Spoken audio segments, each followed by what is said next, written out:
কিন্তু ভিখারি নই। আমি ভিক্ষা করছি ঠিকই, তবে কি ভিক্ষা চাইছি জানো? আমি প্রেমের ভিখারি, প্রেম ভিক্ষা করি যাব গো সোনার নদিয়া। প্রেমের ভিখারি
যে ভিক্ষা না চুল পেতে দাঁড়িয়েছে সবাই কি করছে? দুটো চাল ডাল আলু পয়সা নিয়ে তাকে দিচ্ছে। যেই না দিতে যাচ্ছে ভিক্ষার আঁচলটা সরিয়ে নিচ্ছে। আরে তুই ভিক্ষা চাইছিস আবার সরিয়ে নিচ্ছিস কেন?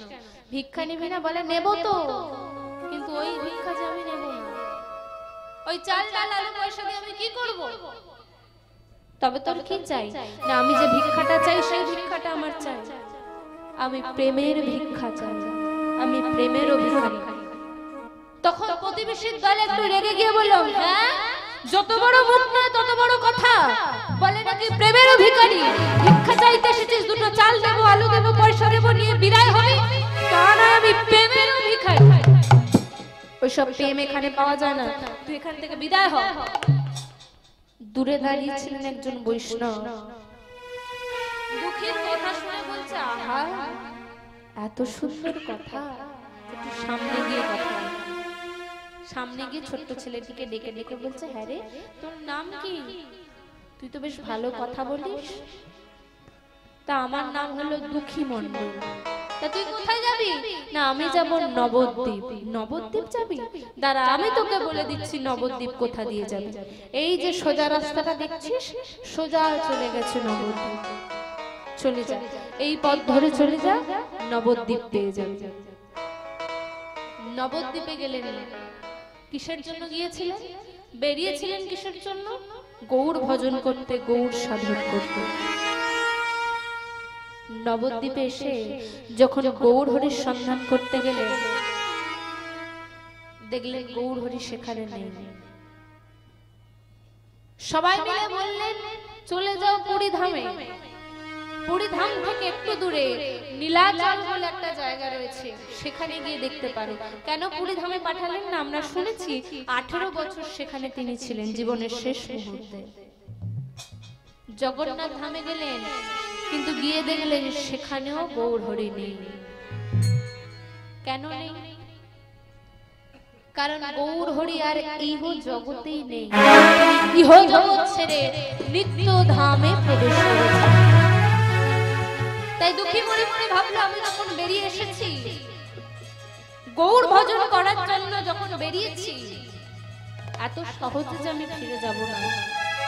গৌর ভজন করতে পারিনি তো কি হয়েছে? গৌর হরির একনিষ্ঠ কোন ভক্তের যদি আমরা একটু সন্ধান পাই, তাই চলে গেলেন কোথায়? ওই পুরীধাম থেকে একটু দূরে অম্বিকা নামক এক জায়গায়, কালনায় গেলেন। গিয়ে সেখানে হৃদয় চৈতন্য প্রভুপাদের দর্শন করলেন এবং তার চরণে আছাড় খেয়ে পড়লেন। আছাড় খেয়ে বলতে শুরু করলেন, হৃদয় চৈতন্য প্রভুপাদ কি জয়, হৃদয় চৈতন্য প্রভুপাদ কি জয়, হৃদয় চৈতন্য প্রভুপাদ কি জয়। একই রে, কে তুই? বলা নেই কওয়া নেই, আমার পায়ের সে আমার জয়গান করছিস, কে তুই? আজ্ঞে গুরুদেব, আমি হলাম দুঃখী মণ্ডল। বেশ, তুই দুঃখী মণ্ডল সে নয় বুঝলাম, হঠাৎ করে এসে আমাকে গুরুদেব বলছিস কেন? না গুরুদেব, আমি আপনার কাছে এসেছি, আপনি যদি কৃপা করে আমাকে একটু দীক্ষা দেন। দীক্ষা? এইটুকু একটা ছোট্ট ছেলে আবার দীক্ষা চাইতে এসেছিস? দীক্ষা কি হাতের মোয়া? কিছু মনে করবেন না, আজকালকার একটু ভণ্ড গুরুর উপদ্রব হয়েছে, যারা কোনো কিছু বিচার না করে দীক্ষা দিয়েই চলেছে। বিচার করে দেখছে না যে শিষ্যটাকে আমি দীক্ষা দিতে চলেছি তার মধ্যে দীক্ষা নেওয়ার ক্ষমতা রয়েছে কিনা, তবে তো দীক্ষা দেব। তা বিচার না করে দীক্ষা দিয়ে চলেছে ভণ্ড গুরু। কিন্তু আগেকার দিনে তো তা হতো না, তখন নিয়মিত পরীক্ষা নেওয়া হতো। পরীক্ষা নিয়ে যে শিষ্য উত্তীর্ণ হতে পারত তাকেই একমাত্র দীক্ষা দেওয়া হতো, যাকে তাকে দীক্ষা দেওয়া হতো না। তাই আজ হৃদয় চৈতন্য প্রভুপাদ বলছে, শোন, এত সহজে দীক্ষা তো পাবি না, দীক্ষা পেতে হলে আগে তোকে পরীক্ষা দিতে হবে। বলে, গুরুদেব বলুন আমায় কি পরীক্ষা দিতে হবে? এই নে মাটির কলসি, এই মাটির কলসি নিয়ে প্রত্যেকদিন তুই সুরধনী গঙ্গা থেকে জল নিয়ে আসবি, নিয়ে এসে তুলসী কাননে ঢালবি, ফুলের বাগানে ঢালবি, এই হবে তোর পরীক্ষা।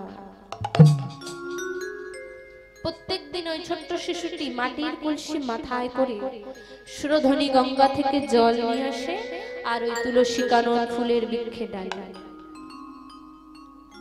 এইভাবে ঢালতে ঢালতে ঢালতে ঢালতে মাটির কলসির আঘাত কতদিন সহ্য হবে? ছোট্ট শিশুর মাথায় হয়ে গেল দগদগে ঘা। দুঃখী মনে মনে ভাবছে, এটা যদি গুরুদেব দেখে, আমাকে যদি আর জল আনতে না দেয়। মাথার মধ্যে একটা পাগড়ি বেঁধে নিয়েছে, পাগড়ি বেঁধে নিয়ে তার মধ্যে কলসিটাকে বসিয়েছে, বসিয়ে আবার জল আনতে যাচ্ছে। কিন্তু জল আনতে আনতে এমন একটা দিন এলো যেদিন চোখে পড়লো গুরুদেবের। যেই না দেখেছে দুঃখী মাথার মধ্যে বেঁধেছে, রাগে ক্রোধান্বিত হয়ে আজ গুরুদেব বলতে শুরু করলো, দুঃখী এদিকে আয়। কেন গুরুদেব, আমি কি করেছি? আপনি এমন ভাবে আমাকে ডাকছেন কেন? এদিকে আয় বলছি। ভক্তি দেখে তোকে মনে করেছিলাম দীক্ষা দেব, তুই আরাম করে এখানে কৃষ্ণ সেবা করতে এসেছিস। এতই যদি তোর দেহের প্রতি লক্ষ্য, এতই যদি তোর শরীরের প্রতি ঝোঁক, কৃষ্ণ সেবা করতে ভক্তি জগতে এসেছিলিস কেন? আরাম করে কৃষ্ণ সেবা করতে এসেছিস, মাথায় লাগবে বলে তুই আবার মাথার মধ্যে একটা পাগড়ি বেঁধেছিস। খুলে ফেল বলছি ওই পাগড়ি। গুরুদেব, আমি যে পাগড়ি খুলতে পারবো না। খুলে ফেল বলছি। তুই খুলবি না? আয় আমি তোর ওই পাগড়ি খুলে দিচ্ছি। টান মেরে যেই না পাগড়িটা খুলে দিয়েছে, দেখছে মাথার মধ্যে দগদগে ঘা, আর ওই ঘায়ের মধ্যে পোকা কিলবিল করছে, পুজ রক্ত গড়াচ্ছে। গুরুদেব দেখে বলছে, কি করেছিস তুই? তোর মাথার মধ্যে এত বড় ঘা হয়েছে, তবু তুই আমায় বলিস নি? এ কি করেছিস তুই? আমাকে তো বলতে পারতিস, আমি ওষুধ দিয়ে দিতাম। আমাকে তো বলতে পারতিস। গুরুদেব, আপনাকে আমি বলতে পারতাম, আপনি হয়তো আমাকে ওষুধ দিয়ে ঠিকও করে দিতেন, কিন্তু আপনি যদি আমাকে জল আনতে মানা